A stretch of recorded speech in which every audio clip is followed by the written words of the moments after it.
dakwah yang diredai. Yang maksudnya satu masyarakat dakwah ni ialah Harakah Islamiah lah. Baik pertubuhan, apa semua sekali. Dan kita pernah cerita, masing-masing kita yang veteran ni, yang 5 siri, 6 siri, 7 siri ni, ada tak orang 7 siri kat sini? Ada, Masya Allah. Masing-masing kita ni banyak telah melalui macam-macam pancaroba hidup, kan? Katakan masa dakwah Islamiah ni sebenarnya bermula di Malaysia ni betul-betul rakan dakwah ni tahun 70-an. Kita tahu semua. Sebelum tu kalau kita pergi tahun 60-an, pergi mana pejabat kerajaan, kan, tak ada seorang pun pegawai wanita ataupun kerani yang pakai tudung. Bahkan kalau pakai tudung kena ejek lah. Bukan pakai ni, pakai scarf je pun tak boleh lah. Kan? Jadi 70-an ni satu percubaan, trial period. Itu yang seperti saya katakan tadi, masing-masing try, banyak dah kita buat silap. Kita kena mengaku. Tapi bila kita dah buat silap, kita dah diperjelaskan manhaj yang betul, kita janganlah degil. Kita kenalah buat adjustment, modifikasi. Dan buangkan kita punya sikap individualistik. Kepentingan peribadi, personal interest kena tolak ke tepi untuk berjaya. Sebab yang kita cari ialah keredaan Allah dalam arti kata ubudiyah kita lillah. Dalam masa itu kita cuba, masing-masing mencuba. Kita cuba mencari yang hak, kan? Dan insya-Allah dengan apa yang kita usaha, pergi pada generasi Y yang ada sekarang ni, generasi Z yang ada masa depan tu, insya-Allah keadaan makin lama makin baik. Saya pun buat sekolah. Dulu saya antara sekolah elit. Masa tu MRSM tak ada, sekolah sains Mara tak ada. Yang ada MCKK, Mata Melayu Kerangsa, Star Ipoh, Sekolah Datuk Tun Abdul Razak, Tunku Kursyah dengan Sekolah Tun Fatimah. Saya alhamdulillah, saya masuk perisa daripada Sekolah Melayu dapat nombor 1 dalam Selangor. Pergi ke Sekolah Tengku Abdul Rahman. Tapi masa tu kita elit, kita terpilih, tetapi tak pernah ada orang suruh kita semayang. Apatah lagi ada surau. Sekarang dah ada surau dah, saya pergi Kuala Lama. Sebab tu saya balik, saya fikir salah satu saya buat sekolah ialah mengenangkan saya punya nak tobat, nak kabur balik tobat dulu, dosa-dosa yang lepas tu buat sekolah. Jadi saya ceritakan kita semua melalui ni dan kita cuba memperbaiki. Sebab tu yang seperti yang Rasulullah SAW kata, saya kata tadi, qaribu wasaddidu, perdekatkan dan tutup menutupi kelemahan kita, pemudahkan jangan menyusahkan. Jadi saya tuliskan antara kertas kerja yang tulis itu dan pengalaman saya yang lepas. Dan kertas kerja ni saya tak bagi ke orang. Sekarang boleh lah kot. Sebab apa? Kalau saya ni nanti diorang brand. Sebab saya dulu saya banyak dengan grup Ikhwan, dengan tabligh, dengan apa Arkam semua. Bila saya pergi Mekah, diorang kata, Ustaz Ismail ni balik, dia nak buat jemaah baru pula. Dia tuduh. Jadi saya diam kan, saya tak nak dituduh. Saya buat kertas kerja ni kat Mekah je. Melainkan anak murid saya tak bagi kat orang. Tapi cuba tengok isi kandungan dia. Dan insya-Allah perjumpaan depan kalau nak kita bincangkan boleh juga. Manhaj Melayu ini pun boleh, kertas kerja yang saya buat. Saya banyak simpan je. Sebab saya menulis bukan cari nak popular, tidak. Sebab tu saya kata kat Datuk Zul, pada student-student tu untuk sambil duit lah, tak apalah. Kan? Itu pun penat lelah dah bayar RM40 dah ni. Bukan senang pada student. Kan? Tak apa. Jadi, kita bukan menulis bukan untuk cari makan, tidak. Kita tengok isu kandungannya. Pendahuluan, akidah yang suci sebagai dasar utama penilaian usaha dakwah yang berjaya. Sebab banyak pertubuhan yang kita masuk semua, last kali, wasting time, money, effort, buang banyak. Golongan-golongan veteran ni, 5 siri, 6 siri, 7 siri. Kita nak lillahi ta'ala tapi banyak terbuang. Jadi Itulah kita, akidah tu mesti betul. Itu juga parti-parti politik. Parti-parti politik tambah parti politik mesti dia punya manhaj, kita saya ingat tadi apa? Manhaj ke-7 ke ke-8? Ke-9. Kepimpinan Islam mesti di atas berdasarkan akidah tauhid. Lagi besar. Mesti. Kalau tidak, wasted. Membazir. Pengorbanan kita macam-macam kita membazir. Kita tengoklah berapa banyak. Dan ada pula yang kesiannya dulu cukup apa? Berjuang, berkorban apa, last kali bila dah tengok dah menyeleweng apa semua, last kali dia duduk dalam masyarakat, duduk sendiri zikir seorang-seorang. Dah tak aktif dah hilang semangat, dah tak ada. Padahal kita perlukan semangat ni, kita perlukan. Pengorbanan ni kita perlukan. Kepentingan memastikan fahaman akidah yang betul untuk menghasilkan cara perjalanan dakwah yang diredai. Kesan kegiatan dakwah yang tidak menekankan kepentingan akidah. Nampak? Jaga-jaga.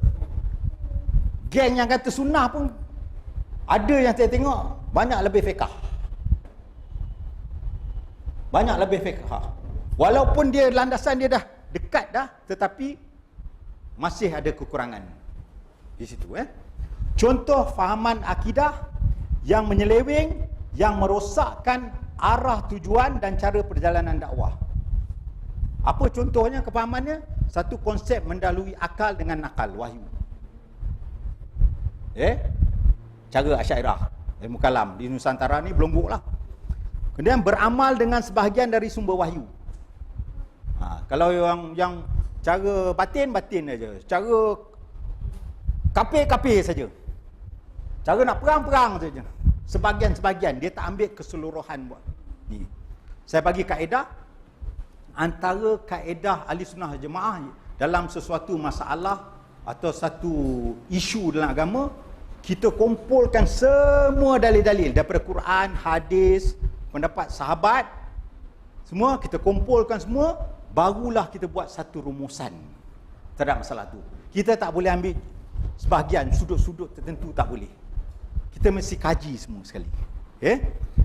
Kemudian beramal dengan dalil-dalil yang tidak sahih. Itu satu hal. Itu saya rasa bagus, banyak yang telah dipelopori oleh golongan sunnah tu, supaya jaga jangan beramal dengan hadis-hadis maudhu' ataupun hadis-hadis palsu.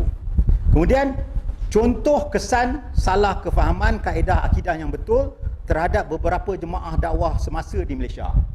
Ini pasal tu saya simpan. Saya tak nak dia orang brand. Bukan apa, saya nak berhubung baik dengan dia orang. Golongan pengikut-pengikut Harakah Ikhwan Muslimin yang diasaskan oleh Hasan Al-Banna. Sensitif ni. Ini pertama kali saya bercakap dalam publik benda ni. Sebab apa, baru ni saya masuk WhatsApp, geng-geng WhatsApp ahli sunnah. Dia orang kata apa ni, saya tak setujulah itulah ini. Saya kata, lepas tu dia kata, dah IO ni dah mula nak kafirkan, nak sindikkan Hasan Banna. Saya kata, tidak, kamu tak betul. Tengok buku manhaj, kita hormati. Saya hormati, saya kagum dengan kehebatan Syekh Hasan Al-Banna, Syekh Qutub, Muhammad Qutub, semua saya hargai. Abdul Qadir Audah semua. Dan saya hormati dengan sistem tanzim harakah yang tu saya pun buat. Saya kata kat sekolah pun saya buat sistem usrah yang kita pakai semua sekali. Tapi tak menafikan Hasan Al-Banna tersilap. Kalau kita tengok dalam, ini tak usah emosi, tengok dalam dia punya kitab dia, Usul Ishrin.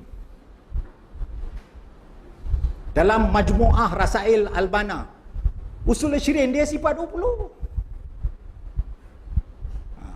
Bahkan dia sebelum dia buat ikhwan, dia melalui, saya rasa 19 ke tak salahnya, tarikat-tarikat. Saya tak salah saya kalau ni ialah tarikat Syazaliyah ke apa ke. Sebab tu itu yang dimasuk dalam maksurat. Ada yang orang komen, wallahu alam saya tak kaji, kenaan ada yang hadis daif dalam maksurat. Tapi yang penting dia kata dia berpegang kepada akidah tafwid. Maksud dalam sifat Allah, kita serah maknanya pada Allah Ta'ala. Kita serah maknanya, tafwid. Kalau akidah tafwid, Syekhul Islam Ibn Taimiyah kata juhal mudil dalam Majmu' Fatawa, jahil dan menyesatkan. Selalu kita kata sifat Allah kita tak tahu, kita serah pada Allah. Dia Al-Kabir, dia Al-Azim, sifat dia apa? Dia marah. Sifat dia penyayang, sifat dia itu semua sekali, kita kata kita serah je. Kita tak saya fikir makna dia. Mana boleh? Dari akal yang sihat pun tak boleh terima. Kalau macam tu, orang akan carry pula ayat-ayat dalam Al-Quran ni tak boleh faham makna. Itu yang Ibn Taimiyah kata jahil menyesatkan. Kalau kita tafwid semua sekali. Imam Malik kata apa? Istiwa maklum, kaifa majhul, iman bihi wajib, dan soal anhu bidah. Senang. Misalnya sifat istiwa, kalimah dia yang masyhur, istiwa tu maklum, diketahui dalam bahasa Arab. Kaifa, caranya kita tak tahu. Cara je, sebab dia tak sama. Khalik dengan makhluk, pencipta dengan dicipta tak sama. Iman dengannya sebab dia Al-Quran, istiwa wajib. Soal padanya bidah. Kita tak boleh kata tafwid. Itu silap itu antara kesilapan Hasan Al-Banna. Tapi saya tidaklah nak memfasikkan dia. Bahawa dalam WhatsApp saya boleh tunjuk. Dia orang kata ini, saya kata tidak. Dia orang ni tersilap. Tapi dia orang kata orang kata dia orang ni dah tak Muslim dah, fasik ke apa? Tidak. Dia orang ni masih Muslim. Kita hormat dia orang. Cuma ijtihad dia tersilap. Kita doakan dia. Kita iktiraf dia punya sumbangan pada dunia Islam, harakat Islam. Kan? Semoga Allah ampunkan dosa dia, jadikan ahli syurga macam kita. Ijtihad dia tersilap. Kan? Bukan kita nak terus musuh nak ini, tidak. Itu saya kata antara sifat ahli sunnah, keistimewaan ahli sunnah wal jamaah, jangan cepat kita nak hukum pada orang. Tidak. Begitu juga dengan pengikut jemaah tabligh. Banyak silap dia. Tapi masalahnya kita tengok kalau dia hentam terus, flat, penyek, jadi lempeng nak habis. Tak boleh. Ada juga kebaikannya. Silap kita jalan.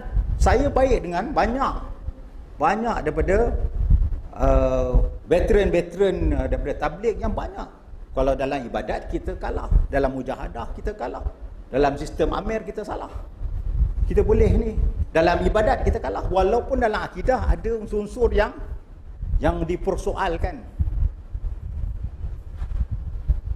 Dan saya sampai cakap dalam WhatsApp saya, anak saya sekarang ni dekat Taiping, keluar 40 hari untuk belajar mujahadah.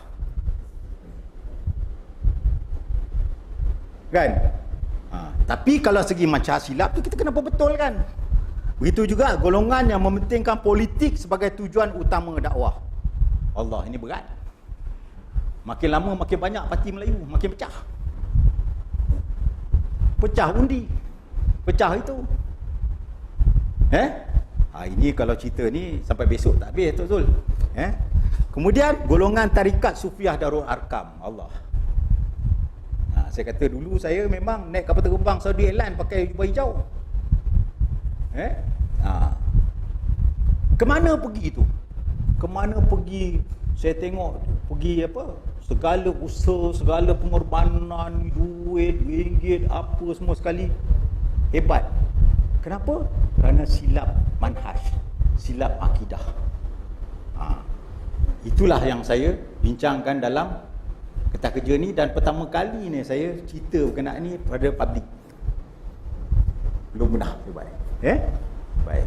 Takat tu je, isi-isi tak bagi lagi.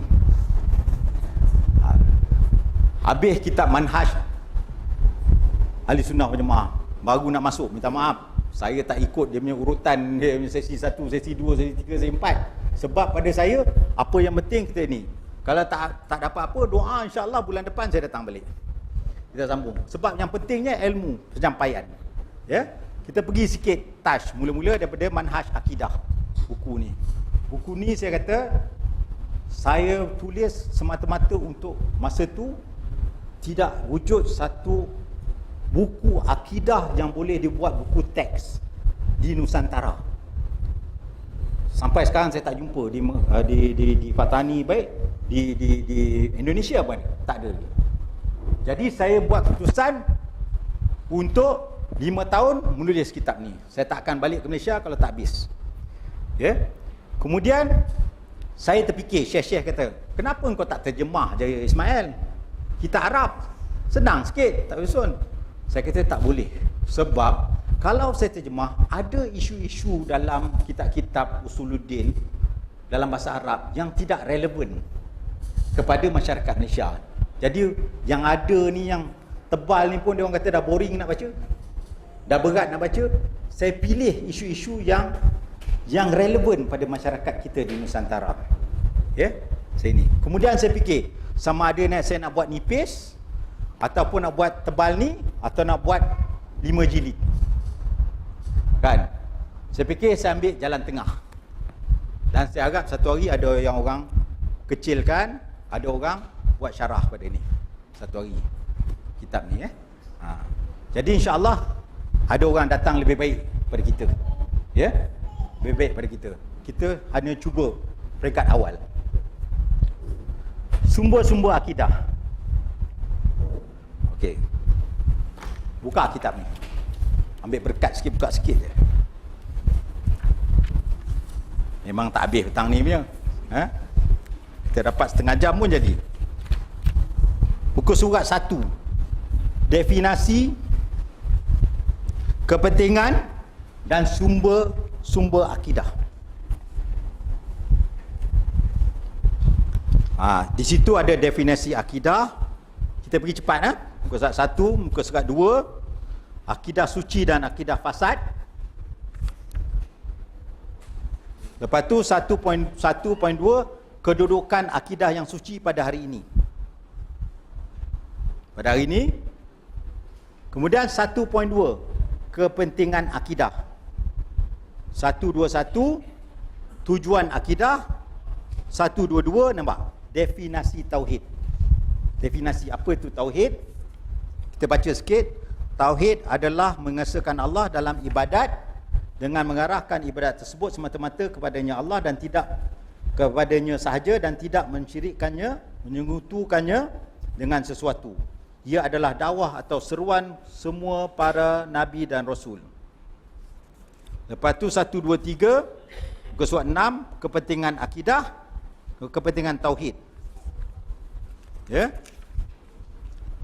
Kepentingan tauhid. Lepas tu 1.3. Yang ni semua straight forward, boleh baca kepentingan tauhid apa semua sekali, kita boleh baca. Ya, kita tak ada masa dan insya-Allah nanti mungkin Ustaz Zali boleh kupaskan benda ni dan saya rasa Datuk Zul kata Ustaz Yahya pun boleh mengajar kitab ni. Tapi kita pergi 1.3. Saya nak masuk bab ni. Bahagian ni sumber-sumber akidah. Ni yang saya tunjuk kat sini. Sumber-sumber akidah ni yang penting. Saya nak tekan kat sini apa yang dinamakan manhaj talaqqi. Ini jarang dipersoalkan di Nusantara ni. Kenapa dia orang takut? Mula-mula kita nak ada satu pendapat, satu kepahaman, satu etikad, kita mesti persoalkan dulu. Ni profesional. Dari mana kita ambil benda ni? Sumber talaki ni sumber kita pengambilan. Sumber pengambilan. Kalau Al-Quran dari mana? Daripada hadis bagaimana? Kalau daripada falsafah macam mana? Daripada mimpi ke? Masa tidur ke? Masa jaga ke? Dari mana? Macam mana kita nak buat? Sumber talaki penting. Kita mesti kenal pasti, identify dari mana pengambilan sumber dia. Itu dia panggil manhaj talaki. Kita mesti setuju dulu, persetujui di antara kita dulu. Mana kita nak ambil dalam, terutama sekali dalam masalah akidah. Mana yang muktamad? Mana yang kita boleh ambil, mana yang kita kena tolak tepi. Tapi tempat kita tak persoal sebab dia ada perjanggahan. Saya tunjukkan satu kitab.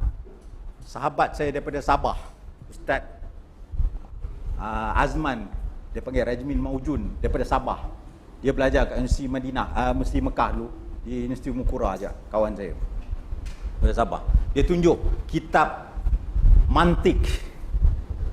Mantik ni falsafah lah, logik daripada bahagian agama yang belajar di sekolah. Dia tunjukkan kat situ Imam Nawawi mengharamkan belajar mantik. Itu imam besar dalam mazhab Syafi'i. Kenapa kau belajar? Sama-sama dia, sebab tadi tengok tak? Sama-sama dia dalam antara sifat pembawaan golongan-golongan yang menyeleweng bid'ah, sama-sama dia pun tak sama pendapat. Seperti yang saya kata tadi. Kalau kita tengok Abu Hasan Asy'ari, dia kata Abu Hasan Asy'ari lah imam dia dalam buat Ahli Sunnah wal Jamaah. Abu Hasan Asy'ari kata 7 sifat saja. Abu Mansur Maturidi kata 13. Yang ke belakang Bakalani kata 20. Sama-sama dia bercanggah. Ini masalah akidah. Sifat Allah. Sifat Allah kita boleh bercanggah. Sama juga. Jadi kita tengok kat sini. Pengambilan tu kita mesti bersoal. Kat mana kita ambil dulu? Sebelum kita masuk ke dalam buku ni, kulit dulu kita kena. Pengambilan tu kita kena persoalkan dulu. Keterangan-keterangan akidah mestilah diambil daripada Alkitab dan Sunnah sahaja. Al-Ijma' berfungsi sebagai pemangkin kepada ketetapan akidah yang diambil daripada dua sumber ini. Sesiapa yang menyalahi ijma' maka dia terkeluar daripada Islam. Kalau kita tengok satu kitab Ijtima' Juyush, tak salah saya lupa pengarang dia. Kita tengok dari situ dia senaraikan sahabat-sahabat, pendapat sahabat-sahabat dan tabi'in berkenaan sifat Allah. Tak ada satu sahabat pun yang berikhtilaf dalam tauhid sifat-sifat Allah. Tak ada satu sahabat pun yang khilaf dalam masalah sifat-sifat Allah. Akidah Islam berpaksikan taslim dan ittiba'. Taslim penyerahan kepada Allah Ta'ala dan ittiba' ikutan terhadap Rasulullah SAW. Kita tengok sini. Okey, kita masuk ni. Jadi sumber-sumber akidah ni cukup penting. Kalau kita tengok muka surat 10, kita langkah-langkah sikit kat tengah-tengah, maka Rasulullah SAW tidak menambah apa jua pun terhadap apa yang diwahyukan kepadanya. Bahkan tugasnya adalah untuk membawa akidah dan menyampaikannya dengan amanah. Okey. 1.3.2 muka surat 11. Sumber akidah yang muktamad. Jadi jelaslah bahawa sumber akidah yang sebenarnya mestilah hanya berdasarkan wahyu dari Allah dan tidak lain dari itu. Dan wahyu yang diturunkan kepada nabinya adalah terbagi kepada dua, Al-Quran dan Sunnah. Ini adalah berdasarkan firman Allah dalam surah Baqarah, wa yu'allimukumul kitaba wal hikmah, dan mengajarkan kamu dalam Alkitab dan Al-Hikmah. Al-Hikmah tu ditafsirkan sebagai sunnah Nabi. Keduanya.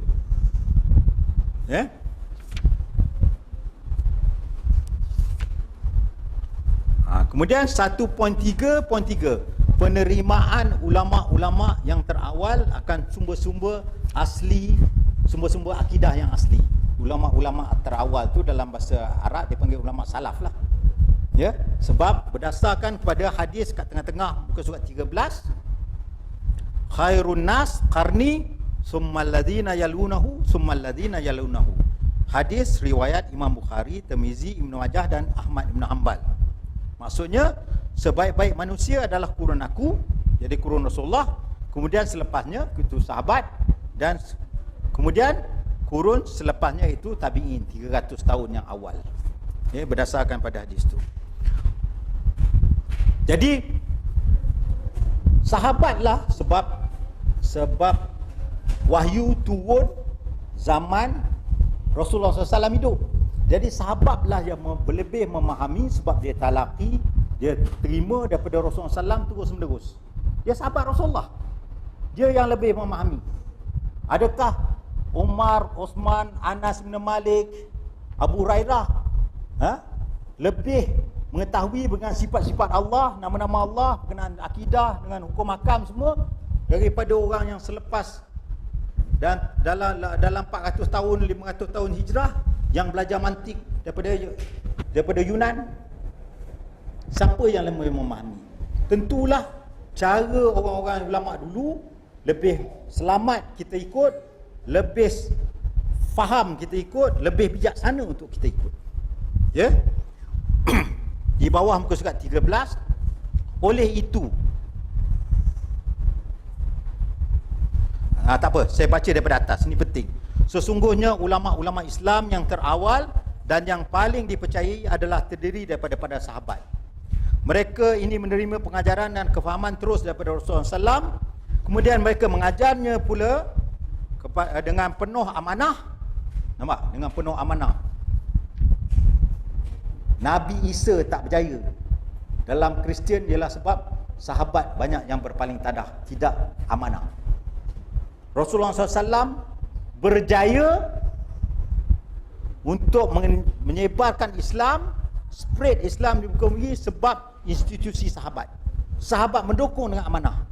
Sebab itu golongan orientalis cuba menghentam sahabat, cuba attack, termasuk Syiah juga, sahabat supaya hadis-hadis ni tak boleh pakai.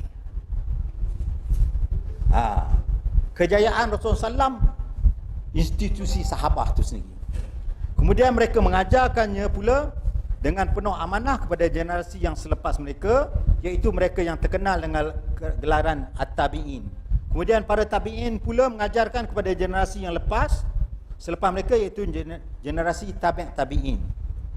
Termasuk dalam golongan mereka ialah imam-imam 4 dalam 4 mazhab fiqh yang terbesar, iaitu Imam Malik, Abu Hanifah, Syafi'i dan Ahmad Ibn Hanbal, dan juga para ulama hadis yang terkenal seperti Imam Bukhari, Muslim, Tirmizi, Abu Daud, Nasaihi, Ibn Majah, Ad-Darimi dan lain-lain.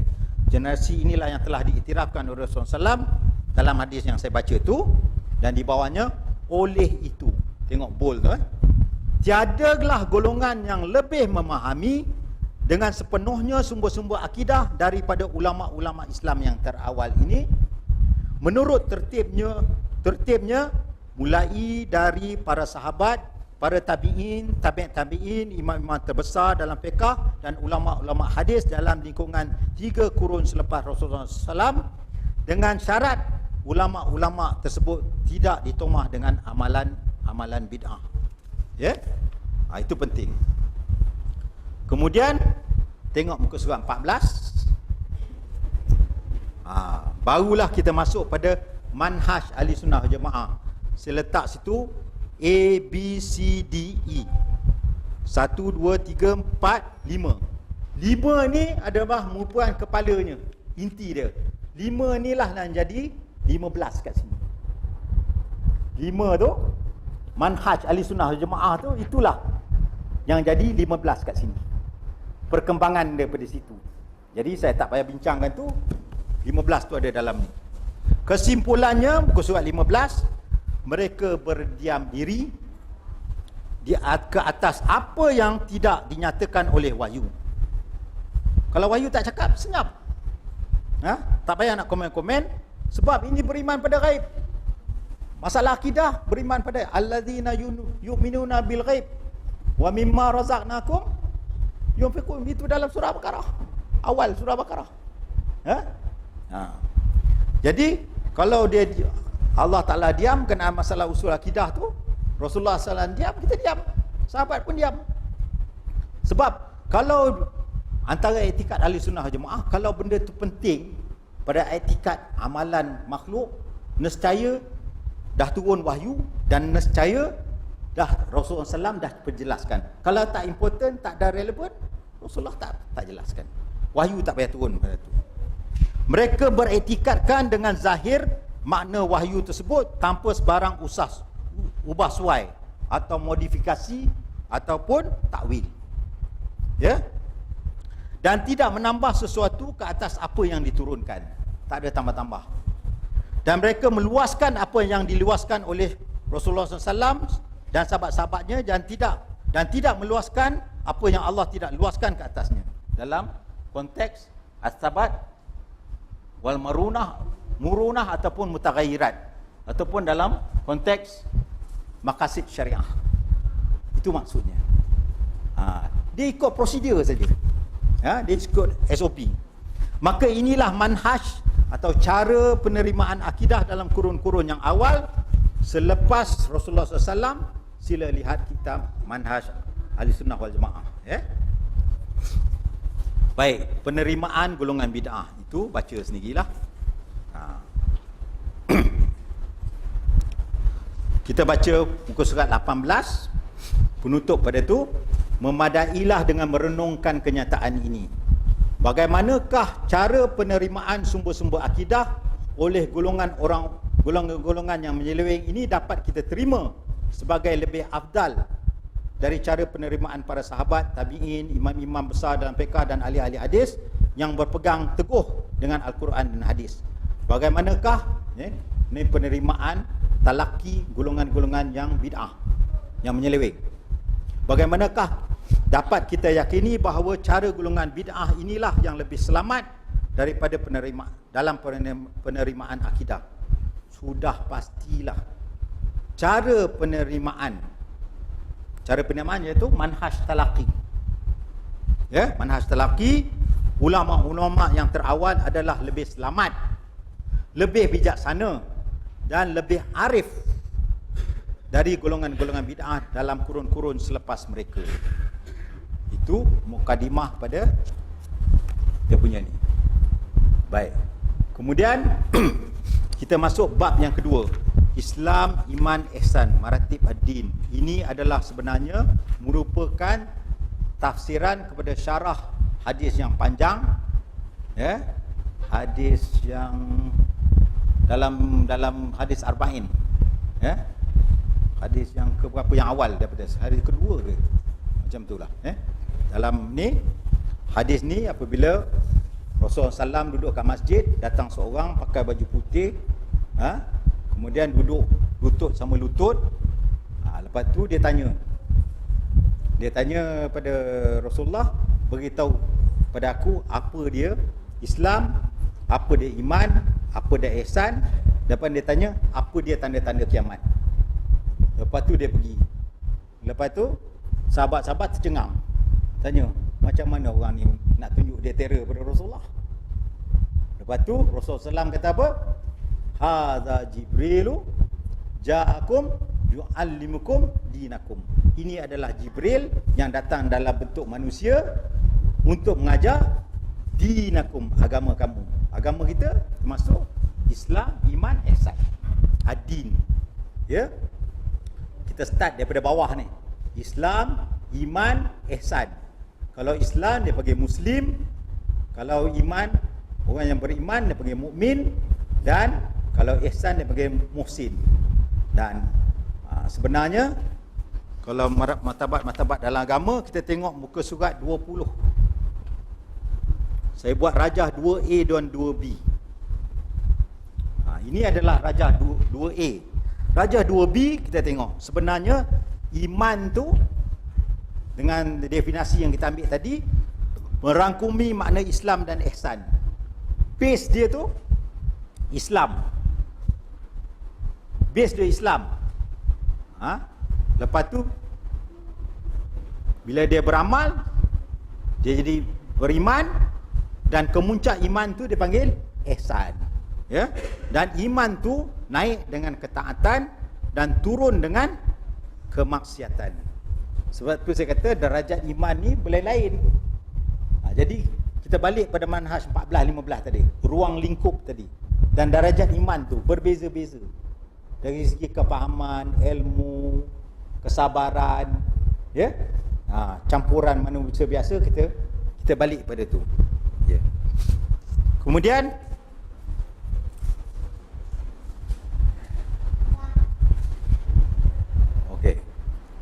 kemudian kita pergi pada Islam, definisi Islam. Apa definisi Islam? Tengok kat situ ada definition dia. Islam dari segi syarak ialah menyerah diri dan patuh terhadap segala suruhan Allah. Dalam perkataan Arab ya, Islam itulah al-istislam, menyerah diri dan patuh kepada suruhan Allah serta taat setia kepadanya tanpa sebarang pengingkaran, dan ia merangkumi kesucian dari syirik dan beristiqamah berpegang teguh kepada tauhid. Lepas tu kita pergi pada rukun Islam. Rukun Islam Rajah 2C, muka surat 22. Rukun Islam ada daripada perkataan atau ucapan dan perbuatan. Syahadah, sembahyang, badan, harta, badan dan harta. Sembahyang, puasa, zakat, haji, itu semua makruf. Kemudian kita pada iman. Yang saya kata tadi definisi iman. Definisi iman ni mesti ada, definisi iman ni mesti ada 3. Sekejap, ini berkat ni Mufti Mekah telefon. Assalamualaikum. Ana fi Kuantan fi dars manhaj al-sunnah. Taib, syukran. Taib, syukran. Salam. Syekh Mufti ke salam di Mekah. Syekh Sulaiman, panjang umur dia. Baik. Iman, definisi iman apa dia? Ini kita kena perhati. Ialah membenarkan dalam hati, menyebut dengan lidah, muka surat 22 dan beramal dengan anggota badan. Dengan sebab itu, iman tu bertambah dengan ketaatan dan ilmu. Nampak? Dia bertambah dengan ketaatan dan ilmu. Ilmu tu menambahkan iman. Sebab kita tahu, kita boleh identifikasi sesuatu isu, suatu masalah tu, ya, kita tahu. Serta berkurang dengan kemaksiatan dan kejahilan. Nampak? Ya? Jadi dia boleh ni. Pendek kata, untuk lebih menyenangkan penjelasan terhadap ini, kita tengok pada Rajah 2D. Iman tu ada ucapan dan amalan, ucapan hati dan lidah, dan amalan batin dan zahir. Bahagian-bahagian iman 242, yang ni boleh baca sendiri. Ucapan lidah, ucapan hati, ucapan lidah, amalan hati. Kita pergi muka surat 26. 26. Maaf kalau saya laju sebab masa dah kurang ni. Saya dah boleh hafal lagi kitab ni kan. Jadi amalan lidah dan anggota badan. Lepas tu 27, perbincangan bahawa amalan zahir adakah termasuk dalam definisi iman. Ini penting. Amalan zahir itu masuk ke tak masuk? Setengah orang kata tak ada. Setengah orang masuk. Tapi ada khilaf dan ulama, tapi semua akhirnya mempersetujui bahawa amalan zahir itu termasuk dalam definisi iman. Sebab seperti yang saya katakan tadi, Syekh Muhammad Kutub kata mustahil satu definisi iman tanpa amalan. Membenar dalam hati saja. Tak boleh. Itu pendapat golongan Sufiah tarikat dan juga golongan Murji'ah. Itu Rajah 23 2E dalam muka surat 33. Surat 33. Ini Rajah yang saya juga masukkan dalam lampiran di buku manhaj ni. Ada juga dalam tu lampiran B ke C tu. Ya. Kemudian masalah naik dan turun iman, muka surat 34. Saya cakap muka surat ni semua lepas ni kena baca. Saya terangkan sikit-sikit dia punya kaedah-kaedah dia, konsep-konsep belakangnya. Naik dan turun iman. Naik dan turun iman ni penting. Seperti saya katakan tadi, naiknya iman kerana dua. Ketaatan dan ilmu. Turunnya iman kerana apa? Kemaksiat dengan kejahilan. Itu mengukuhkan iman ni. Jadi perbincangan tu sila baca straightforward. Straightforward.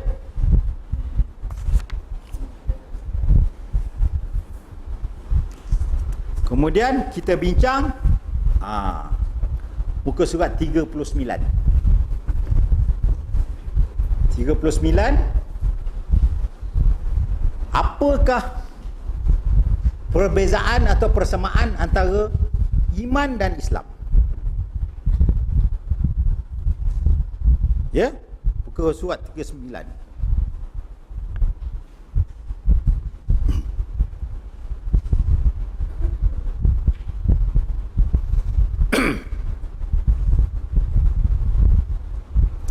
Baca sikit.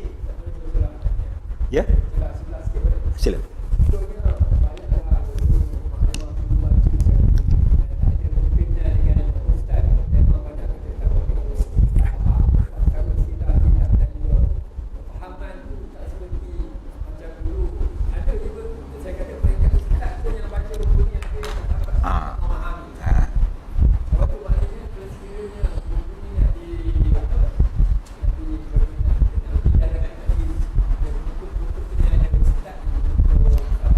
Tak apa Datuk Zul.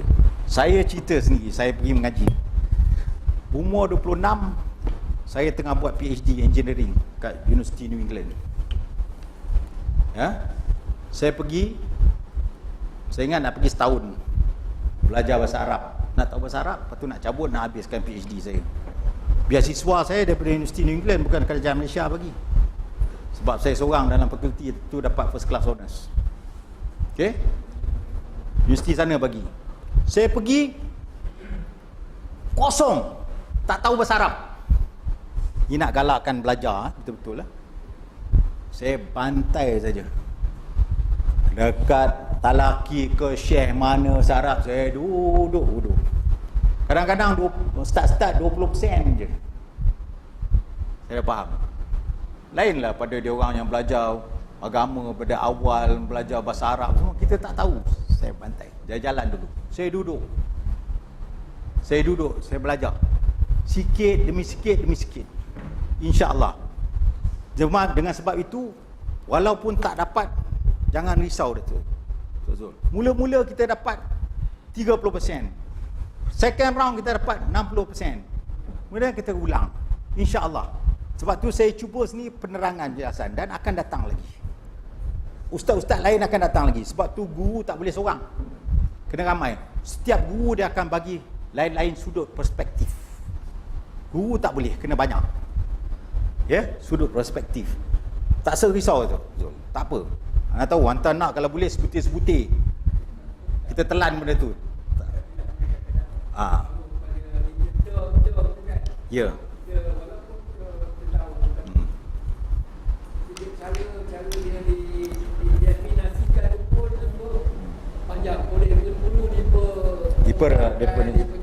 Diperbahaskan. Sebab tu saya kaitkan dengan buku ni dulu. Dia punya konsep, kalau tengok rajah tadi tu,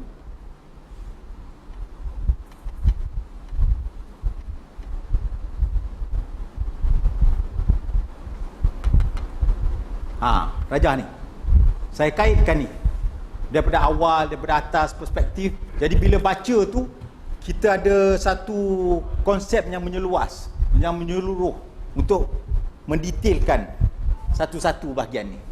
Ya, insya-Allah. Kemudian kita tengok antara iman dan Islam. Pada zahirnya terdapat kekeliruan terhadap dua perkataan, iman dan Islam. Ini sedap ni perbahasan dia. Bahkan ulama berselisih pendapat kaitan antara keduanya. Akan tetapi jika dihalusi sedalam-dalamnya dengan merenungkan dalil-dalil Al-Quran dan hadis berkenaan penggunaan kedua perkataan ini, kita dapati bahawa perselisihan tadi adalah hanya timbul dari kefahaman yang tidak menyeluruh terhadap dalil-dalil yang ada. Tengok Saiful. Hasil dari kajian ini, kita dapat membentuk kaedah-kaedah yang dapat mencantum kehendak-kehendak keseluruhan dalil-dalil yang ada dan seterusnya menyelesaikan perselisihan yang telah timbul. Ini sesuai dengan akidah Ahlussunnah wal Jamaah yang beriktikadkan bahawa pada hakikat yang sebenarnya tiada terdapat, iaitu mustahil perselisihan antara nas-nas dan dalil-dalil, sama ada dari Quran ataupun hadis-hadis sahih dari Nabi. Ini kaedah Ahlussunnah wal Jamaah. Tak dapat, tidak terdapat percanggahan antara dalil-dalil yang sahih dan tak sahih. Tidak ada. Ya, pendapat ulama. Jadi kita tengok muka surat 40 dan 41. Khususnya muka surat 41. Jadi kita kaji dalil-dalil yang datang penggunaan kalimah Islam dan penggunaan kalimah iman dalam ayat-ayat Quran. Kita kaji penggunaan kalimah Islam dan kalimah iman dalam hadis-hadis yang sahih. Kita kumpul semua sekali, kita tengok. Kita dapat rumuskan seletak gambar rajah 2F kat situ. Gambar rajah 2F kata Islam tu kalau dia sebut sendiri dalam mana-mana ayat Quran ataupun dalam hadis, dia sendiri je, tak ada nama iman, dia sebut Islam saja. Ataupun iman tu disebut sendiri, tak ada kalimah Islam bersamanya, maknanya agama, din. Kalau dia sebut dalam hadis ataupun ayat Quran sendiri, maka ia maknanya agama itu keseluruhannya, usul dan cabang, segala etikat, sebutan dan perbuatan. Kemudian kalau ayat-ayat banyak, banyak. Antaranya ialah kata, misalnya contoh pada muka surat 42, inna dina indallahi al-Islam, wa raditu lakum Islam dinan, dia sendiri kataan Islam. Ataupun waman yabtaghi ghairal islami dinan falan yuqbalan minhu, itu semua sendiri kalimah Islam.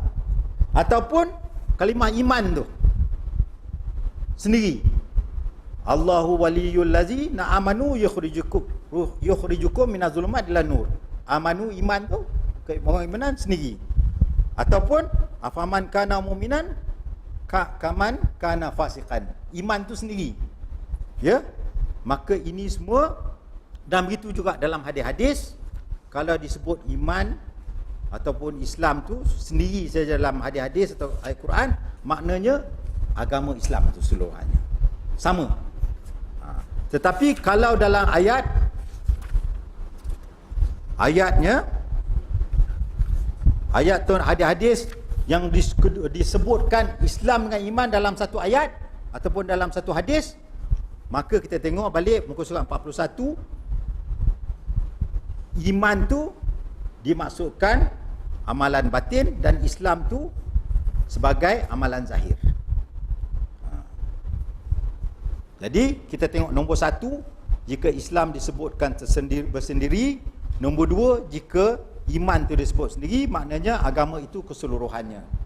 Tetapi nombor 3, rajah 2F, jika disebut kedua iaitu dua perkataan sekali dalam satu ayat atau satu hadis, maka iman tu makna batin dan Islam tu makna zahir.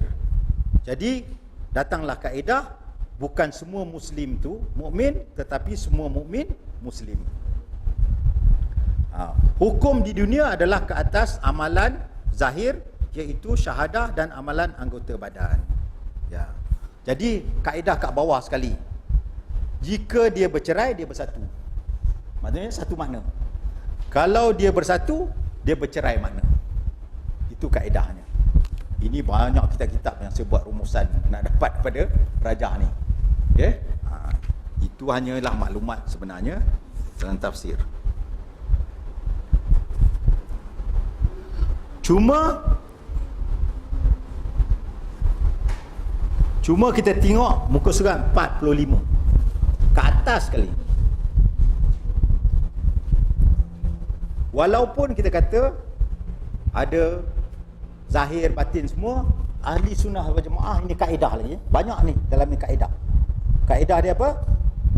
Muka surat 45, agama Islam menyuruh kita menilaikan atau menghukum amalan dunia ini dengan hanya amalan zahir saja. Kita tidak dipertanggungjawabkan dengan amalan batin orang yang lain. Maksudnya, untuk menghukum seseorang, kita tak tahu apa dalam, kita tak dipersoalkan apa dalam hati. Ahli sunnah wal jamaah dia hukum dalam zahir. Sebab tu Rasulullah SAW dia tak boleh bunuh, walaupun dia tahu, dia diberitahu oleh Jibril nama-nama orang munafik, tapi sahabat lain tak tahu. Jadi datang sahabat kata Rasulullah, ya Rasulullah beritahu aku nama-nama ni, aku pancung. Tak salah saya Umar Ibn Khattab radhiyallahu anhu. Rasulullah SAW kata apa? Tak boleh, nanti orang kata Rasulullah bunuh sahabat. Sebab kita tidak dipertanggungjawabkan dalam hati. Kita ahli sunnah jemaah, kita boleh persoalkan daripada amalan zahir seseorang, itu saja.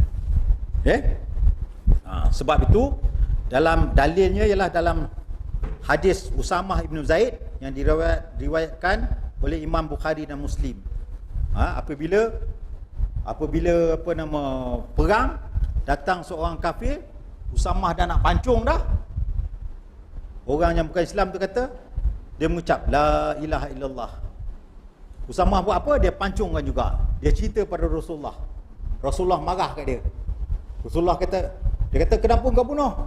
Dia kata dia mengucap la ilaha illallah kerana dia takut pedang aku dah nak bunuh dia. Kan? Rasulullah kata apa kat sini? Tidakkah kamu belahkan hatinya sehingga dapat kamu ketahui sama ada ia telah menyebutnya atau tidak? Kan? Begitu juga perkara yang bersama berlaku pada Khalid bin Walid.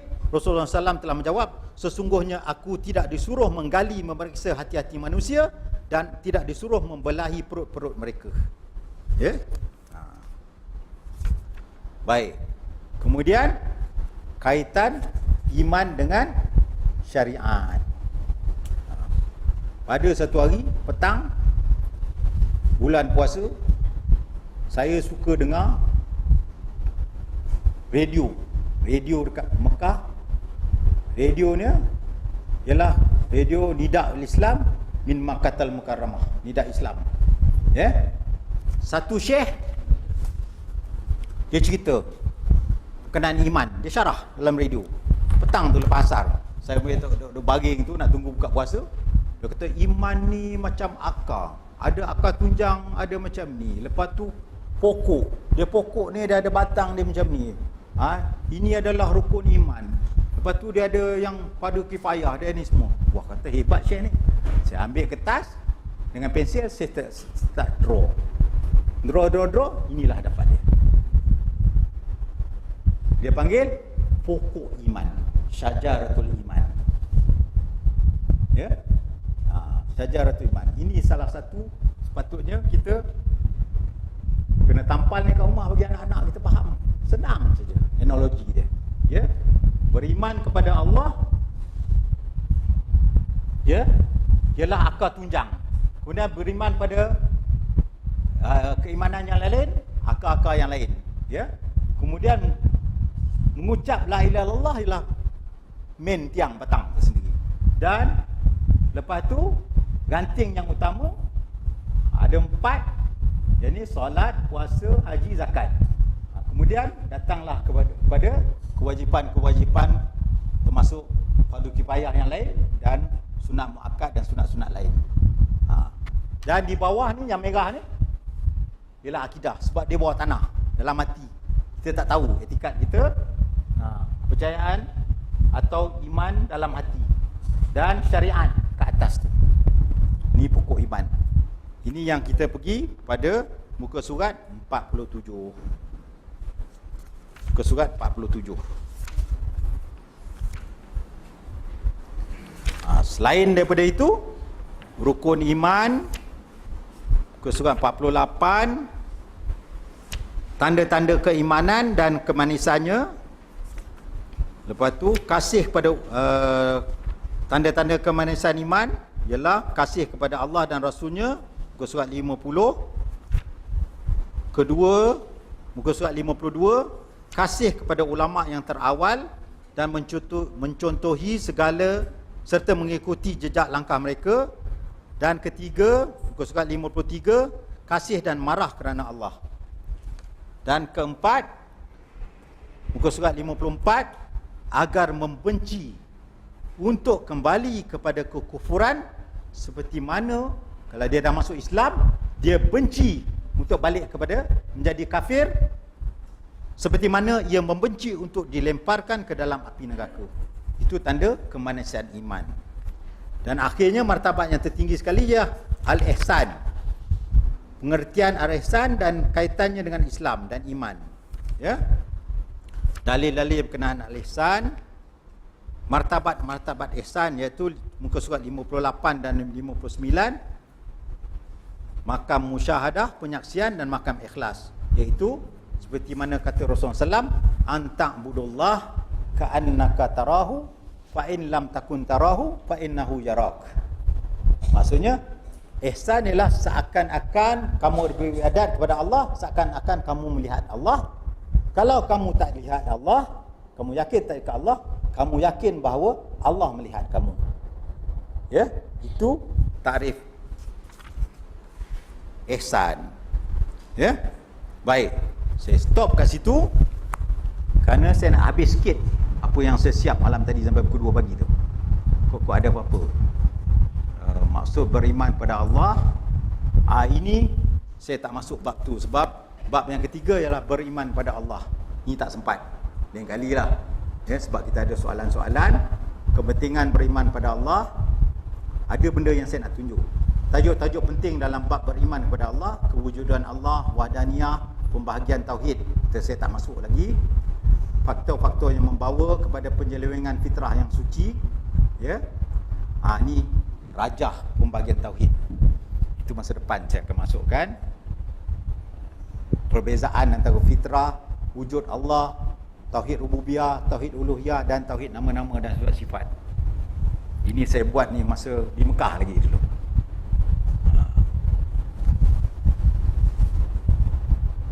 Kemudian tauhid nama-nama dan sifat-sifat. Ya, tauhid uluhiyah, rububiyah, uluhiyah, nama-nama dan sifat-sifat. Sebenarnya dalam ni lah pertama kali satu susunan dalam bahasa Melayu, cara-cara kaedah yang betul. Kaedah dituliskan, kaedah yang betul untuk memahami, cara kaedah yang betul memahami sifat-sifat Allah. Kaedah yang betul, kaedah-kaedah yang betul untuk memahami sifat-sifat Allah dan nama-nama Allah. Dua kaedah, dua jenis kaedah yang saya senaraikan. Ya, ini pun pening juga sebabnya dalam semua bab ni, bab bid'ah sampai bab yang ke 11, sebenarnya tauhid nama-nama dan sifat-sifat ni lah yang last kali saya tulis, walaupun dia duduk kat tengah-tengah. Sebab pemahaman sifat-sifat Allah kat sini berserabut, jadi nak susun kaedah tu saya buat last sekali. Itu yang paling susah sekali. Walaupun yang paling besar ialah bab bidah, tapi yang paling susah ialah tauhid nama-nama dan sifat. Sebenarnya senang kalau pakai kaedah Imam Malik, tetapi dia jadi berserabut sebab kat sini perbincangan dia dah masuk mantik dan ilmu kalam. Ya. Itu kemudian kita masukkan. Ini antaranya. Saya tengah tulis sekarang ni. Saya kajikan buku-buku ni, saya tak cakap kosong je, saya buat kajian betul-betul. Kalau kita tengok manhaj talaqi, saya dedahkan kat sini je, manhaj talaqi, cara yang kita saya penerimaan tu, kita tengok. Kalau kita buka mana-mana buku tauhid kat sini, buku-buku ni, apa yang kita dapat? Yang wajib bagi akal, yang mustahil bagi akal, dan yang harus bagi akal. Adakah akidah kita menghukumkan dengan akal? Kita kata tadi sumber utama adalah pada Quran dan hadis sahih. Sini tak? Hukum akal terbagi pada 3. Ya? Itu dia. Bezanya yang ada sekarang. Wajib atas setiap mukallaf.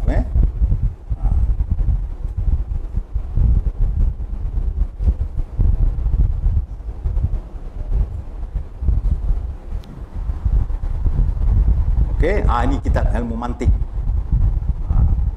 Bila kita tengok kat sini ilmu mantik, nanti kalau satu hari saya datang, saya bagi tajuk ni je, sebab ini betul-betul padat ni Datuk Zul. Tapi saya nak dedahkan bukan apa, bukan saya nak kelirukan tuan-tuan perempuan sekalian. Saya nak dedahkan pertama kali isu-isu ni berserabut.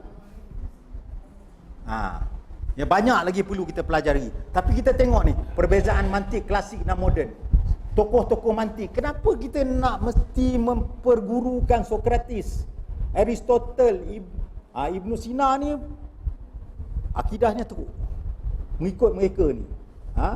Francis Bacon, Stuart Mill, Ibnu Haytham, Ibnu Hayat, ini adalah daripada Mu'tazilah.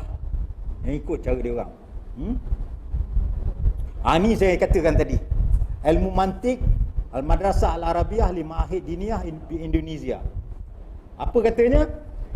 Ma huwa ilmu mantik? Apa itu ilmu mantik? Jawabnya, ilmu yang mengkaji maklumat-maklumat tasawwuriyah wa tasdiqiyah. Gambaran dan penetapan aitu ana hasil majhul tasawwuri wa tasdiqi. Ini mantik kalau nak terjemahkan. Apa maudhu' dia? Siapa yang buatnya? Man wadi'hu. Kat sini huwa Aristoteles. Aristoteles apa? Aristotle. Minal hukama, daripada pendeta-pendeta mana? Yunan. Okey, kat sini sana. Ma istimdaduhu, daripada mana ambilnya? Daripada akal, minal akal. Okey. Lepas tu saya nak tunjuk kat sini. Ma hukmu ta'allumu. Apa hukum? Hukum belajar pada dia. Sekejap saya tengok ni. Fihi tafsil. Kena perincikan. Ia adalah apa yang tidak bercampur dengan kufur. Maka boleh belajarnya. Tapi kat sini di bawahnya, apa yang bercampur dengan kufur, ada 3 kekufuran daripada mantik ni, ada 3 pendapat. Pendapat pertama, Ibnu Salah dengan Imam Nawawi, yuhram, mengharamkan. Maksudnya apa? Imam Nawawi dengan Ibnu Salah pun mengharamkan. Kalau Imam Ghazali kata boleh. Itu. Sama-sama ulama ilmu kalam ni sama-sama bercanggah pendapat. Kita tengok teologi Islam misalnya. Beberapa persoalan ilmu kalam, wujud Allah, kesaan Allah, zat, sifat aktif, sifat kalam, kejisiman Tuhan. Ada kita nak persoalkan kejisiman Tuhan. Daripada buku ni saya dapat pula. Pergi baca balik, pergi kedai buku ambil balik. Baca balik, cuba tengok macam mana dia punya manhaj talaki dia. Ni pakai ilmu kalam, teologi Islam, Tuhan ataupun logos, filsafat Tuhan, teologi, definisi ilmu kalam. Saya nak mendedahkan perkara ni. Ajaran agama Yahudi mempertemukan filsafat Yunani di kalangan orang Masih, Clement, siapa semua, kita bincangkan. Semua dah merosakkan agama-agama lain. Kat sini saya nak jelas, saya ambil ni daripada internet ni. Sifat yang wajib 20. Sifat yang wajib 20 ada 3 rujukan. Syarah Sanusiah Kubra, Tahzib Syarah Sanusiah, dan kitab Jawharat Tauhid kat sini. Sifat 20 ni terbagi pada sifat salbiah 1. Ini semua tak ada dalil. Ini semua pakai mantik, semua pakai ilmu kalam. Sifat salbiah ni 1, wujud. 1. Lepas tu sifat wujud 1. Nafsiah, sifat nafsiah wujud. Sifat salbiah 5. Sifat ma'ani 7. Sifat manawiyah ada 7. 1 campur 5 sampai 7 sama ni. Tapi Abu Hasan Syari kat sini saja. Kalau Abu Mansur Maturidi sampai sini. Dan kat belakang tu Al-Baqalani dengan Juwaini dan dirumuskan oleh ini jadi 20. Sama-sama sendiri pun tak sama. Ya. Cuba baca kat sini. Berasaskan ajaran Asy'ariyah yang pada peringkat permulaannya hanya menetapkan 13 sifat Allah yang wajib diimani oleh setiap orang yang beriman. Perubahan berlaku ke atas doktrin ini apabila dua orang daripada golongan Al-Asy'ariyah iaitu Baqillani 1403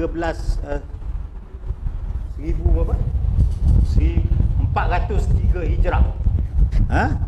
400 tahun selepas hijrah, selepas Rasulullah, dan Imam Haramain Juwaini 478 telah menambahkan 7 sifat lagi kepada Allah sebagai tambahan kepada 13 sifat yang sedia ada. Ini menjadikan berjumlah 20 sifat. Justru itu sifat-sifat wajib Allah lebih dikenali sebagai sifat 20. Pendapat mereka ini telah diambil dan dimasukkan oleh As-Sanusi dalam kitabnya Barahin, yang kemudiannya menjadi salah satu kitab yang membentuk struktur pemikiran Islam di Malaysia. Ni saya dapat ni daripada maktabah. Saya baru dalam sebelum Ramadan saya dapat daripada ni. Saya tengah kaji kitab Barahin ni. Ya. Ni saya tak masuk tu. Satu lagi saya nak tutupkan kat sini ialah saya katakan tadi ilmu alat. Saya bila saya buka sekolah kiblah, saya tidak menekankan lagi ilmu tafsir sangat, melainkan ayat-ayat yang tertentu yang pentinglah agama dan juga hadis-hadis. Saya tekankan ilmu alat yang bagi alat untuk memahami tafsiran dan ni semua. Jadi saya letak kat sini, kalau kita nak repair kereta ke nak buat apa, kita kena ada alat. Kalau tak ada alat, tak boleh nak repair, tak boleh nak memahami satu. Ilmu alat ni, ilmu dia mulai dengan ilmu wahyu, Quran hadis. Dia mulai dengan Quran sunnah. Ilmu alat ada 4. Satu, bahasa Arab, kunci memahami bahasa agama. Ilmu Quran, cara untuk mentafsir Al-Quran dengan cara yang betul. Ulum hadis, cara menilai hadis. Saya dengar Ustaz Razali dah mula mengajar ulum hadis secara basic. Dan ketiga, usul fiqh, cara mengeluarkan hukum hakam. Kalau dah ada alat-alat ini, maka barulah kita boleh menafsirkan, mensyarahkan hadis. Barulah kita turun kepada ilmu-ilmu yang lain dari sudut sirah, ekonomi, pentadbiran, sejarah, adab, perubatan, fiqh, sains, politik, huruf. Seperti yang ni. Tapi kunci dia mula-mula bahasa Arab. Sebab itu kita bahasa Arab lemah. Doa kan saya dapat dana lebih untuk membuat pusat bahasa Arab di kiblah nanti. Tapi sebenarnya bahasa Arab ni sebenarnya tak susah. Tuan-tuan perempuan tahu tak? Sebenarnya bahasa Arab ni tidaklah begitu susah. Pada saya bukan ahli bahasa. Saya tak pandai bahasa sangat. Tetapi apabila saya belajar bahasa Arab, baru saya faham. Sebenarnya bahasa Arab adalah bahasa yang paling sistematik sekali. Ada ulama bahasa Arab kata satu perkataan boleh kembang pada 90 siman perkataan. Misalnya kalau kita zaman sekarang ni, bahasa Melayu zaman dulu tak ada roket, tak ada. Jadi bila timbul roket, kita terpaksa pakai roket, kan? Tapi kalau bahasa Arab tak ada zaman dulu, dia boleh create, dia pakai saruh. Kalau dulu telefon tak ada, kita pun orang Melayu pakai telefon. Arab boleh pakai hatif. Radio, kita pun radio, dia media. Bahasa Arab ni cukup kaya, cukup sistematik. Sebab tu Al-Quran diturunkan bahasa Arab. Kenapa? Dia bagi hukum hakam pemahaman yang jitu, yang cepat, yang tepat, terperinci. Sebab tu salahnya akidah tauhid. Tauhid kata datang satu bahasa Arab, kita serah pada Allah. Tak boleh. Maksudnya kita tak faham Quran, tak faham bahasa Arab, tak boleh. Ini Taimiyah kata tak boleh. Tak boleh. Jadi bahasa Arab tu cukup penting. Sebenarnya bahasa Arab tu dia punya sistematik, dia punya nahu-nahu yang kita katakan 1, 2, 3, 3 sampai 9, belas-belas lain, puluhan lain, semua sekali, semua dalam ilmu nahu, grammar dia. Grammar dia sebenarnya satu muka je, ni dia. Bukan susah sangat, dia sistematik saja. Kalau orang pandai matematik, memang minat pada bahasa Arab. Satu muka je ni. Saya simplify kan, sebab orang belajar Arab kata dia susah lah itu ni, tak ada. Lain tu semua adalah pembahagian je. Ya? Begitu juga cara nak tafsir Quran, ulum Quran, satu muka je saya tahu dulu. Begitu juga dengan mustalah hadis, satu muka je. Paling kurang belajar basic, belajar yang asas saja. Ya, supaya kita punya tahap tu tidak, kaedah-kaedah tu kita tidak jadi jahil terus macam perkara ni, tidak ada. Dan usul fiqah, cara nak keluarkan hukum, satu muka saja. Kalau dulu betul kena hafal matan lah, itulah matan jumiah apa semua, sekarang dah banyak, Allah dah banyak pemudahkan pada kita. Ya. Ini saya tutup, ini gambaran pada apa yang kami buat, Datuk Zul kata, di sekolah kami. Ya. Doakan insya-Allah dapat kita terus berterusan sama-sama, masing-masing main peranan untuk dalam bidang ilmu dan pendidikan.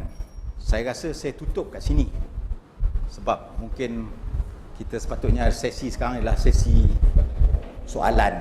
Tapi yang penting saya nak sebut tadi ialah saya tak dapat cover semua, tapi pelan-pelan, ini mungkin kali kedua saya bagi kuliah macam ni, satu hari saya datang, pelan-pelan kita cover satu insya-Allah. Ya. Tapi saya buat pendedahan. Yang paling penting inilah peranan akidah tu merangkumi semua hidup. Ubudiyah kita lillah. Dan semua ni kaitan-kaitan, ya. Saya buat sebagai satu pengenalan. Baik, soalannya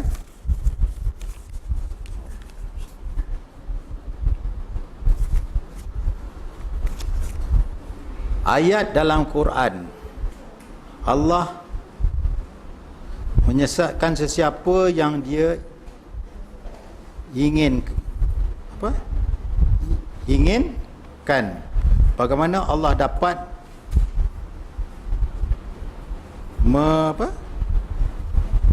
kecil sangat dan boleh tak siapa? Boleh tak? Kecil sangat mengarahkan, ya? Okey, tolong baca boleh tak?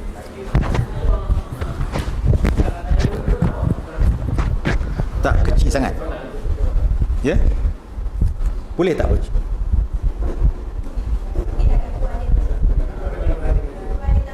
Boleh, tak apa, silakan.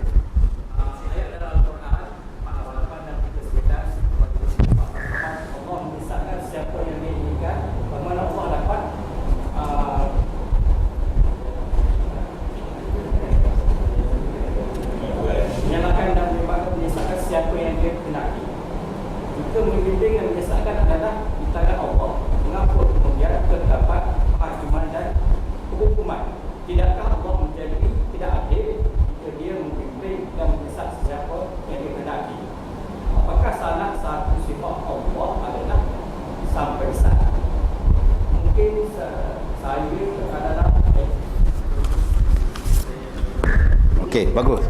Soalan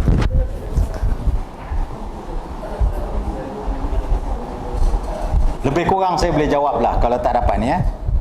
Kita boleh jawab dengan satu ayat.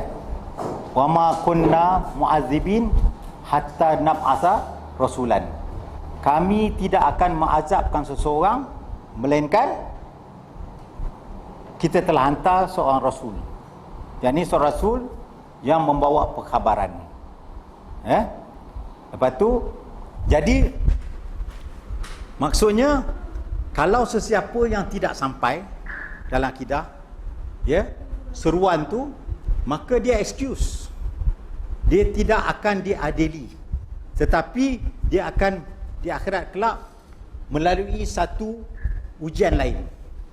Seperti yang saya kata, kita kena tengok nanti dalam ni, dalam bab uluhiyah kat sini, ya, anak yang kecil bila dia belum balik, dia mati, macam mana. Dan berdasarkan itu dia punya situasi sama saja, iaitu kena baca dalam ni. Tetapi pada kita ni, kita sendiri, kita tak boleh gunakan excuse. Tak sampai seru, tak sampai ni, tak sampai hidayah, tak sini, kita tak boleh. Dan kita tak tahu. Betul lah kita kata, ada kenyataan berkata sebenarnya kalau ikut amalan kita tidak berhak masuk syurga. Betul tak? Dengan rahmat Allah saja. Tapi kita tak tahu bila mati kita dekat mana semua. Jadi kita beramal ikut kesungguhan kita, ikhlas kita pada Allah. Ya, kita insya-Allah daripada situ kita berdoa. Kita terus mati, akhir kalimat kita ialah la ilaha illallah. Kita buat macam tu. Jadi kita tak tahu. Kalau kita tahu, tak payahlah. Tak payah buatlah. Dah tentu dah masuk syurga ataupun tu dah tentu masuk neraka. Tak. Dia berasalkan pada takrif iman tadi. Iman naik dan turun. Naik dengan ketaatan, turun dengan kemaksiatan. Ya. Itu adalah hikmah Allah menjadikan manusia. Contohnya sekarang orang-orang yang seperti orang-orang asli, macam mana? Samakah dia orang-orang asli yang tak dibawa, tak didedahkan dengan ini? Sama. Bukan masalah orang asli saja. Kadang-kadang orang dalam kawasan setinggan mana-mana misalnya, dia tak terdedah, dia tak ada peluang. Tengah satu bandaraya kata 10 juta, mungkin Tapi ada radio, ada TV, ada apa yang dia tengok. dia tengok TV bukan program kamu ni. Kan? Mungkin seruan tak sampai padanya macam tu. Wallahu alam. Tapi pada kita untuk beramal, kita sebagai hamba abdinya. Bila yang ada Islam tu, kita tahu kan? Ya. Kita tahu tempat bila kita dah kalah tu, kita tahu apa-apa yang perlu kita teruskan. Betul. Tapi kalau yang belum Islam tu, jadi dia nak kata dia tak didedahkan, adakah itu Sebab tu kita kata bahawa kita adalah berhukum dengan zahir. Apa yang ada kita buat. Fattaqullah mastata'tum. Apa yang kita takut, yang kita mampu kita buat. Lain pada itu kita serah pada Allah. Kita tak ada kuasa untuk ni semua sekali. Allah yang jadi makhluk, itu hikmah Allah. Dia jadi pada kita. Kita tak boleh nak persoal, kita kena nak ada hero nak itu. Tapi kita yang berdepan tu, Allah dah bagi hidayah, kita kena. Ya? Dan yang sampai yang dah jadi Islam, dia kena baikkan keislamannya. Yang belum Islam, dia kena mengucap la ilaha illallah dan beramal dengan Islam. Itu hikmah Allah Ta'ala. Hak Allah, milik Allah. Dia segala-galanya. Bacalah Asma'ullahul Husna. Al-Kabir, Al-Azim, Al-Wadud, semua sekali. Kita tengok. Ya, kebesaran Allah, hikmah Allah. Kita tak dapat persoalkan. Macam mana kita nak persoalkan? Malam ni kita pergi, kita tidur, kita mati sekejap. Besok bangun, itu pun kita tak boleh jelaskan. Tak boleh kita jelaskan. Roh kita pergi mana? Sebab tu bila ditanya, ada Yahudi datang nak test Rasulullah berkenaan roh, Rasulullah diam. Turun wahyu, maka Rasulullah jawab dengan wahyu ni. Yas'alunaka 'anir ruh, qulir ruh min amri rabbi. Mereka bertanya berkenaan roh. Roh kita ni, nyawa kita ni. Katalah bahawa roh itu adalah daripada urusan Allah. Kita tak tahu pergi mana. Kita mati pergi mana. Tak payah mati, belum mati kita tidur tu, roh kita pergi mana dan kita macam mana kita boleh jaga balik. Kan? Fenomena mimpi sendiri pun kita tak boleh perjelaskan. Tapi sebab tu dikatakan nikmat yang sebesar-besarnya yang Allah bagi selain pada kesihatan, makan, minum dan lain-lain ialah hidayah. Hidayah yang Allah bagi pada kita, yang Allah tak bagi pada yang lain. Kalau kita nak fikir keadilan, Rasulullah mak bapak dia bukan Muslim. Adil. Kita nak persoalkan tu, tak payahlah soal orang. Yang kita dah ada hidayah tu, kita syukur, alhamdulillah, dan kita beramal sebaik-baiknya. Hidayah dah sampai pada kita. Bila hidayah sampai, sama ada dia Muslim, dah Muslim, untuk dia perbaiki diri dia mengikut manhaj Ahlussunnah wal Jamaah, ataupun dalam kebatilan golongan dia, ataupun dia belum Muslim, dia nak. Itu cubaan besar pada kita. Itu yang boleh berberat kita fikir diri kita. Sebab lain pada tu, kita nak soal apa? Kita tak boleh ni. Kan? Wujud kita lahir dunia ni, siapa yang suruh? Kita mati, siapa yang tetapkan? Jodoh kita tu, siapa yang tetapkan? Mana kita ni? Jenis anak yang kita dapat, cucu yang kita dapat. Ada yang, kalau nak kata keadilan, banyak Nabi yang isteri dia tak ikut dia, anak dia tak ikut dia. Misalnya Nabi Nuh, kan? Kita tak tahu. Nabi Lut, isteri dia tak ikut dia. Itu keadilan yang Allah nyatakan. Itu hikmah. Itu biadihil khair. Di tangan Allah itu adalah kebaikan, hikmah. Yang kedua, who is Isa or Al-Masih in Islam? Sebab dalam Al-Quran juga menyatakan keeping Maryam yang mengandung tanpa suami. One chapter in Al-Quran talking about Maryam. Al-Quran juga banyak menyebut tentang Nabi Isa dan Nabi Muhammad sendiri. Ada menyebut tentang Nabi Isa. Al-Quran sendiri mengatakan bahawa anak yang dilahirkan oleh Maryam, iaitu Nabi Isa, ialah akan memberikan keselamatan pada umat-umatnya. Why Al-Quran saying all these things? Okay. Satu, Nabi Isa, dia salah seorang daripada Rasul kita. Ya. Cuma bezanya ialah seperti yang saya katakan tadi, masalah disciples.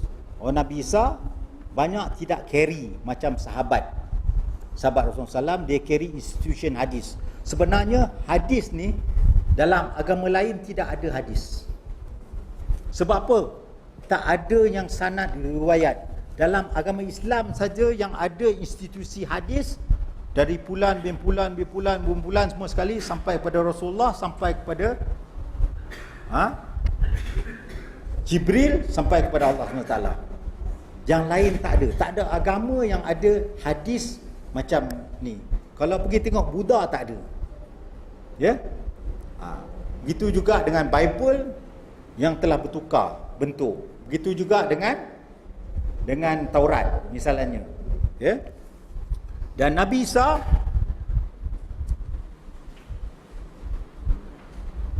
itu adalah daripada mukjizat Rasulullah SAW, kita faham, iaitu bahawa anak dia lahir mukjizat padanya, tanpa bapa semua sekali.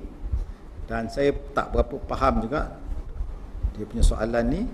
Al-Quran sini mengatakan bahawa anak yang lahirkan oleh Maryam, iaitu Nabi Isa, akan memberikan penyelamat pada umat-umatnya.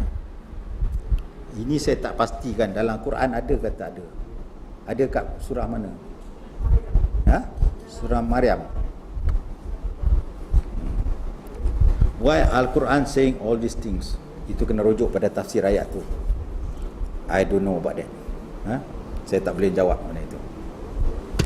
Kalau boleh bagi email nanti saya tengok dia punya tafsiran, saya boleh berjawab balik Maryam surah apa? Awal ke ni? Okey, nanti bagi email saya tengok, saya rujuk pada tafsir ayat ni. Baik. Lain daripada yang tajuk, daripada yang kita kemukakan hari ni, siapa ada komen?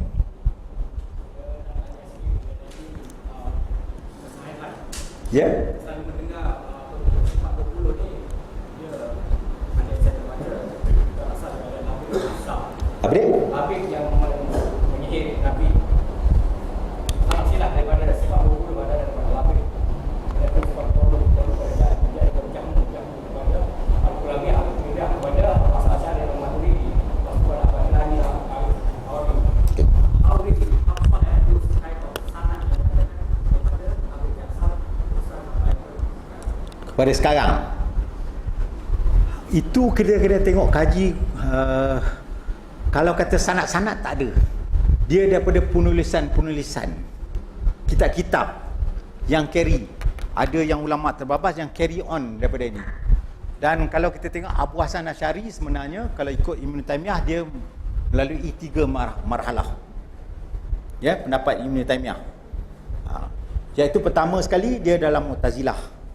Apabila dia umur 40 dia ijtihad, dan dia dalam Mu'tazilah dia ditarbiahkan oleh bapa tiri dia, Al-Jubai. Kemudian dia bertobat umur 40. Untuk keluar pada itu, masa tu dia di Kufah. Masa di Kufah dia, masa zaman tu bukan komunikasi masa zaman sekarang. Ada bas, ada kapal terbang, apa semua jauh daripada Baghdad. Di Kufah dia terpengaruh dengan, masa dia keluar tu saki baki daripada ilmu mantik ni, daripada Mu'tazilah pada 2 orang. Abdullah ibn Kullabi tu dengan Al-Haris Muhasabi. 2 ni. 2 ni dalam bentuk ke-Islamization pada ilmu mantik tadi. Dia panggil ilmu kalam. Kemudian dia berubah daripada Kufah pergi ke Baghdad. Baghdad dia pergi belajar dengan anak murid Ahmad bin Hanbal, sebab Ahmad bin Hanbal ni masyhur sebagai ulama hadis. Dia susun Sunan Ahmad bin Hanbal. Jadi dia belajar daripada anak murid Ibn Hanbal, dia kembali kepada ikutan sunnah sebenarnya. Dan ini ditulis dalam kitab Al-Ibanah. Dia sendiri kata dia kembali kepada manhaj Ahmad bin Hanbal. Tetapi zaman tu, zaman peralihan antara dia Mu'tazilah dengan dia kembali pada mengikut sunnah Rasulullah SAW, cara Ahmad bin Hanbal. Dari situ dia ada menulis beberapa risalah yang dibawa, dan banyak yang ambil ilmu kalam yang pick up daripada situ, dia ambil daripada kitab-kitab ni. Tak sampai pada dia orang bahawa Ahmad bin Hanbal, Imam Abu Hasan Asy'ari, dia kembali kepada Ahli Sunnah wal Jamaah sebenarnya. Dan 3 tulisan kitab dia yang dia kembali yang asal. Yang asal Al-Lumah apa semua sekali dibawa oleh Mukalam, oleh Bakelani, Juwaini dan semua. Tapi yang sahihnya dia kembali marhalah yang ketiga, sebab dulu masalah komunikasi, problem. 3, 1 Al-Imanah an Usul Diyanah, Maqalat Islamiyin, wa Ikhtilaf Musallin, dan ketiga Risalah ila Ahli Thaghar. Ini kitab yang isbatkan dia kembali kepada Ahli Sunnah Jemaah sebenarnya. Ya. Baik.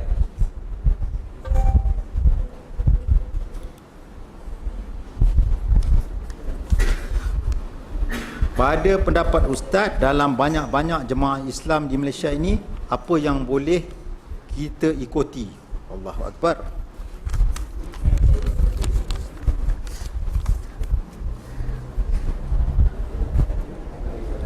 Jemaah-jemaah Islam yang kita ikuti.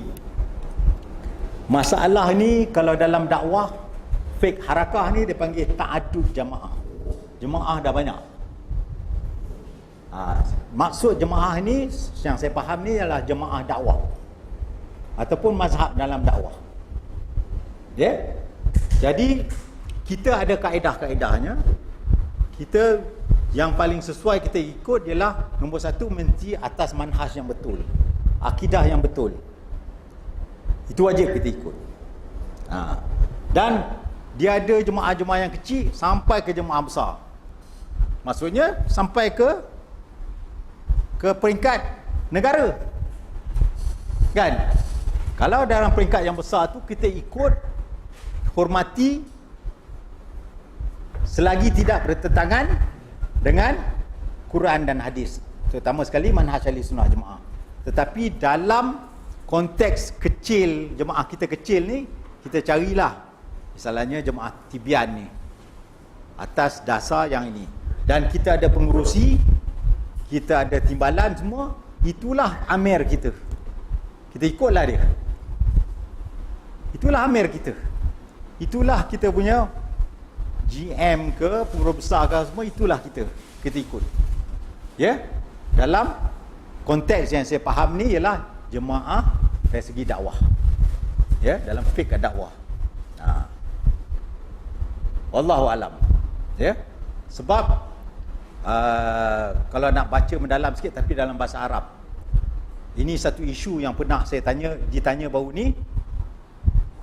Soalan yang lebih besar pada ni ialah zaman sekarang, apabila kita dah tak ada khalifah, last kali khalifah Osmaniyah, orang Islam dulu satu khalifah kan, daripada Umayyah, Abbasiyah dan Osmaniyah.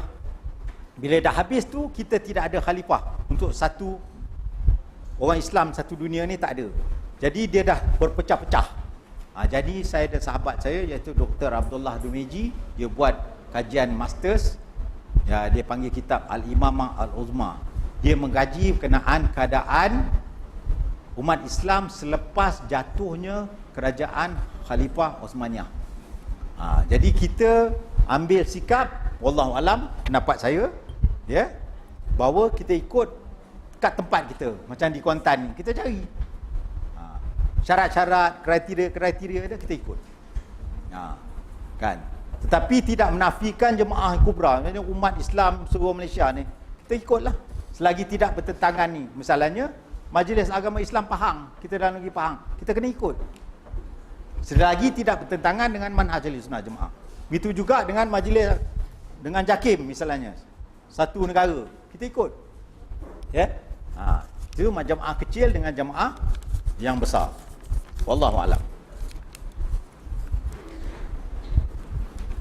Apakah hukum menghisap vaporizer rokok elektronik? Allah.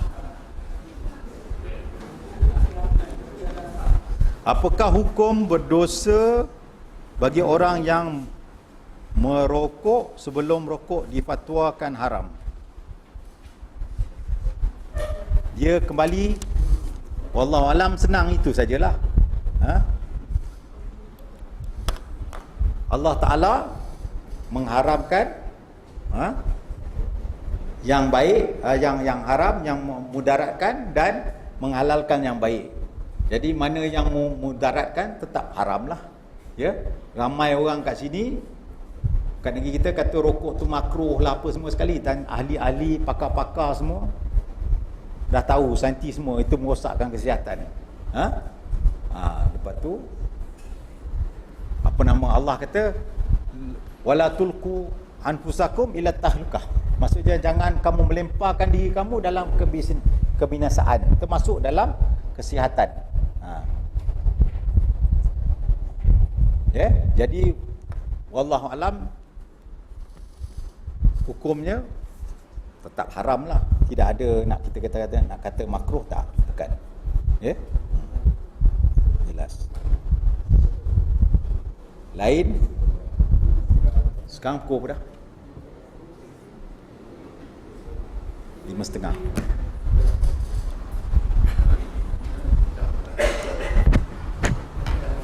Oh, ni satu lagi. Assalamualaikum warahmatullahi wabarakatuh. Ustaz, bolehkah terangkan lagi pasal manhaj akidah Ikhwan Muslimin? Apa yang salah tentangnya jika ada? Seperti yang saya katakan, isu Ikhwan Muslimin merupakan antara harakah gerakan Islam di zaman moden yang berjaya melahirkan pertubuhan dia, sistematik dia semua sekali. Cuma kita mempersoalkan dari segi manhaj dia, terutama sekali dalam akidah. Seperti yang saya katakan tadi, kalau kita tengok sendiri kitab Usul Ishrin dalam Majmu' Fatawa, Majmu' Rasail oleh Hasan Al-Banna, kita tengok dari segi sudut akidah dia ada buat tersilap. Dan bila dia buat tersilap tu, manhaj talaki tu, antara kesilapan juga Hasan Al-Banna ialah sebelum dia meninggal dunia, dia cuba merapatkan antara Syiah dengan, dia buat satu lujnah, dia panggil lujnah takrib, lujnah untuk merapatkan antara sunnah dengan Syiah. Padahal kita dah tengok lain-lain manhaj. Kita bolehlah buat usaha-usaha untuk merapatkan sunnah Syiah ni dari segi politik saja, macam kita buat dengan golongan ASEAN, peringkat ASEAN bagaimana. Tetapi sebagai satu ummah Islamiah ukhuwah, kita tak dapat terima sebab kita berlainan manhaj. Wallahu a'lam. Jadi dari segi ikhwan tu banyak baik dia, gerakan dia semua sekali, tetapi saya hanya mempersoalkan kesilapannya. Sebab itu Ikhwan Muslimin tidak benar-benar menekankan persoalan akidah dalam dakwahnya. Misalnya antara syekh-syekh dia, Said Hawa, Said Ramadan Buti, semua tu menyerang dakwah sunnah, ahli sunnah wal jamaah, yang dikatakan yang kita pakai manhaj ni. Jadi dia tidak ada penekanan dia kepada manhaj yang sahih ahli sunnah wal jamaah, kurang. Bukan kata tak ada, jangan silap faham bahawa dia kurang, sebab kurang daripada talaki manhaj ahli sunnah wal jamaah. Wallahu a'lam. Okey, jazakumullah khair. Saya minta maaf, apa yang saya boleh sampaikan saya sampaikan, apa yang saya boleh jawab saya jawab. Kalau saya tak boleh, saya jawab macam Syekh, guru saya kata, Syekh Muhammad Abdul Qadir Mandili, iaitu saya jawab dengan perkataan wallahu a'lam. Jadi minta maaflah, dan saya ucap terima kasih di atas kesabaran, kesungguhan tuan-tuan dan puan-puan sekalian. Assalamualaikum warahmatullahi wabarakatuh.